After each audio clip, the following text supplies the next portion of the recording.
सुकून से 30 लाख रुपए की चीज उसको 40 लाख की दी जाती है, जिसमें वो बीच वाले के बेचारे के 2 लाख होते हैं। मैं कहता हूँ गलत नहीं है भाई, वो अपने काम छोड़ के आ रहा है, ठीक है, उसका बनता है। कल आपने वो चीज सेल करनी है तो आप बोलते हो यार वो चीज ली थी तो वो जगह ऐसी थी तो जिस वजह से मुझे प्रॉफिट नहीं मिला। भाई आपने उस दिन 10 लाख रुपए महंगी चीज ली थी। हमारा काम क्या है भाई, हम क्लाइंट को फैसिलिटेट तो करते हैं, और क्या करते हैं हम। अब आया ना असल बंदा तो मेरे ऑफिस में आ जाए, जो अपने 2 लाख रुपए कमाने के लिए 8 लाख रुपए मुझे भी कमा के देगा।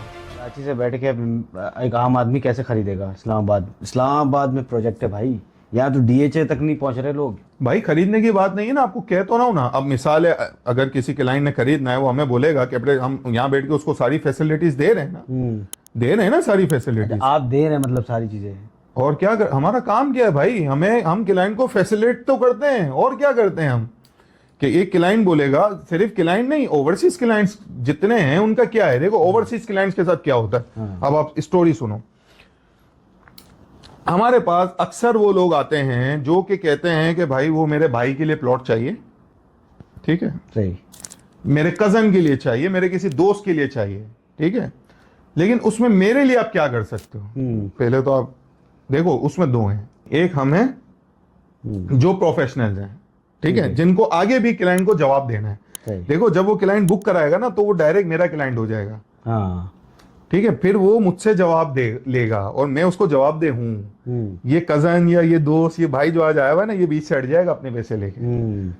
तो इस वजह से हम ये केस रिजेक्ट कर देते हैं। फिर होता क्या ऐसे केसों के साथ, फिर ये जाते हैं किसी और साहब के पास, सही, उनको कहते हैं भाई वो मेरे कजन को इसको उसको, फिर ये बोलते हैं बाबा मुर्गी तो अब आइए मेरे पास। अब आया ना असल बंदा तो मेरे ऑफिस में आ जाए, जो अपने 2 लाख रुपए कमाने के लिए 8 लाख रुपए मुझे भी कमा के देगा। सही।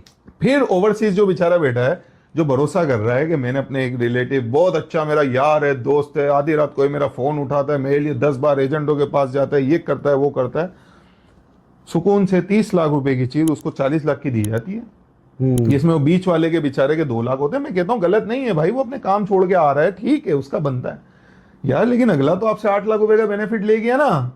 कल आपने वो चीज सेल करनी है तो आप बोलते हो यार वो चीज ली थी तो वो जगह ऐसी थी तो जिस वजह से मुझे प्रॉफिट नहीं मिला। भाई आपने उस दिन 10 लाख रुपए महंगी चीज ली थी, तो उनका भी क्या कसूर है जो बाहर बैठे हैं, सिर्फ अपने 2 लाख रुपए। हाँ, तो हम फिर ऐसे लोगों को ज्यादा सर्विसेज देते हैं कि भाई ठीक है, आप क्यों तकलीफ दे रहे हो आप किसी को, आपके वालिद हैं आपके। तो ओवरसीज जो क्लाइंट्स है, आप उसको किस तरह डील करते हो, और आप उनके लिए आप कोई ना कोई रेफरेंस दे देते हैं भाई। एक तो हम मेमन कम्युनिटी के हैं, कोई एक दो दोस्त उनके मेमन निकल आते हैं, वो वहां से कोई ना कोई रेफरेंस, फिर हमारे पीछे के रेफरेंस, फिर हम कोशिश ये करते हैं कि उनको इतना सेटिस्फाई करके चलें कि वो किसी किस्म का उनको कोई मिसहैपी ना हो ना उनके साथ, वो खुद भी तसल्ली रखे कि हाँ यार ये मुझे जितना सेटिस्फाइड कर रहे हैं और जो चीज़ है वो सीधी सीधी है, मतलब हम उनको इस तरह रास्ते घुमाते ही नहीं है, सीधा सीधा लेके चलते हैं।